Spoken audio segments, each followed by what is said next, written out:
Hi everyone, this is Miss S from Excelsior Charter School, and today we're going to be covering Geometry Quarter 1, Quiz 6. Just like all my quizzes, we've changed the values so that it's not exactly the same. So our first question asks us to graph negative 5x plus 8y equals negative 40. To graph this, we're going to use intercepts, and remember that if you're looking for a y-intercept, x equals 0, and if you're looking for an x-intercept, y equals 0. So you're going to plug in 0 for each of these and then solve. So I used my algebra to solve for the y value to get y equals negative 5. Then I plug in 0 for the y value, and I'm going to solve it for x. And we use our algebra to get x equals 8. And now when we go to graph these, y would be negative 5. And 1, 2, 3, 4, 5.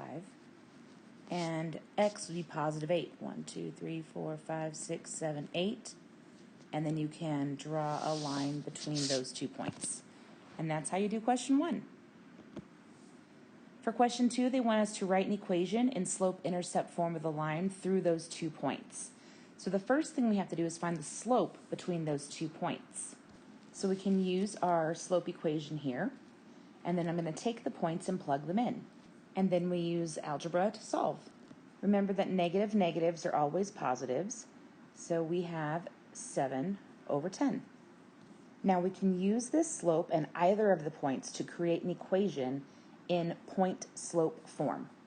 So we add our skeleton of our equation here, like this, and then we include the slope in the middle. The m always goes in the middle, and I'm going to use point t because the numbers are smaller.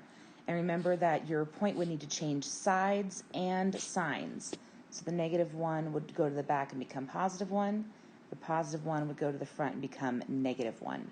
But our answer needs to be in slope-intercept form. So we have to do some algebra to solve this equation for y. And what you get is that y equals 7 over 10x plus 17 over 10. Our next question is the line through those points parallel to the line through points R and S. So again, we need to check the slope for each of these, because in order to determine if something's parallel, the slopes have to be exactly the same. So I plug them into my slope formula for P and Q, and what I get is that the slope of PQ is a negative 2/3. And when I plug them into the slope formula for R and S, I get the slope is negative 3. And in order for them to be parallel, they have to be exactly the same. So negative 2 over 3 and negative 3 are not. So these are not parallel because their slopes aren't the same. This next question asks which lines are parallel. So again, we have to check their slopes. Unfortunately, none of these are solved for y, so we have to do that first. All right, so I did all of my algebra to solve. And for equation number 1, my slope, remember, is always with the x. So my slope would be negative 4 over 7. In the yellow over here, remember, our slope is always with the x. So even though it's out of order, my slope is still negative 4 over 7. And for equation number 3 in the red, my slope is with the x, so my slope is 3 over 5. Remember, in order for something to be parallel, it has to have the exact same slope. So the correct answer is equation 1 and equation 2 are parallel. All right, this question wants us to write the equation for the line that's parallel to y equals negative 8x plus 17 that contains the point 11 comma negative 7. So they've given us a point, and we can figure out the slope here because, again, it's always with the x. So our slope here is negative 8. So we have a slope and a point. So we want to put this into point-slope form. So we can put our skeleton in here. Remember that our slope, the m, always goes in the middle. M goes in the middle. And then our point switches sides and signs. 11 was in the front being positive. Now it's in the back being negative. The 7 was in the back being negative. Now it's in the front being positive. And that's the answer. Our next equation is very similar, but it asks for perpendicular to this line and through that point. So we still use the slope here of positive 3, but remember that perpendicular slope is a negative reciprocal. which means you take this 3 and you flip it over. It actually becomes 1/3, and then whatever the sign is, you change it. So we're going to use a slope of -1/3 and that point. So we have our skeleton equation here for our point slope form. Remember that our m always goes in the middle, so our -1/3 drops in here. And then our point switches sides and signs. So the 13 goes to the back and becomes positive. The 8 goes to the front and becomes negative. And that's the answer. For our next question, what is true about perpendicular lines?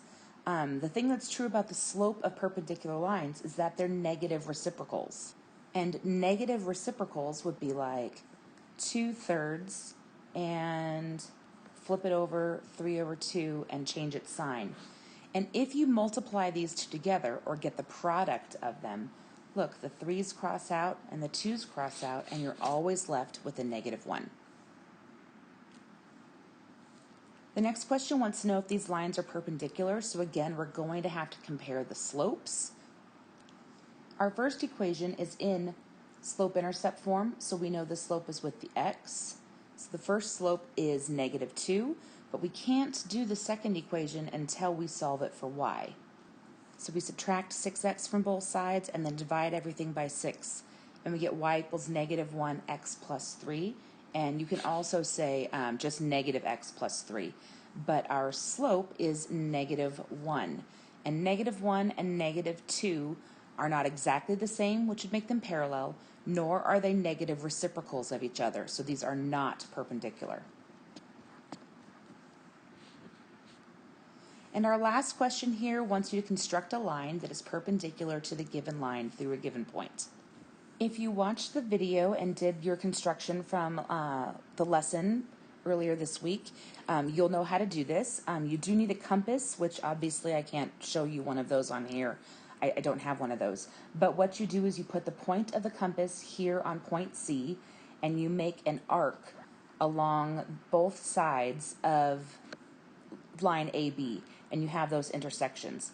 You can label these intersections D and E if you prefer. Then you pick up your compass and you put it here on point D, and you draw an arc like this. You pick it up again, point it on point E, and you draw another arc like this. And then you use a straight edge to connect this intersection point here, point F, with point C. Now, obviously, without my compass, I didn't do a very good job here. But the point is that that's how you do it. And for your quiz, it's almost always a guarantee when they ask you about a construction that you just pick the option that has the most lines on it, and you will do just fine. Anyway, you guys, question 10 is just a repeat of one of the other questions. So those are all the questions we're going to do today. Great job, everybody. Hope you guys do great.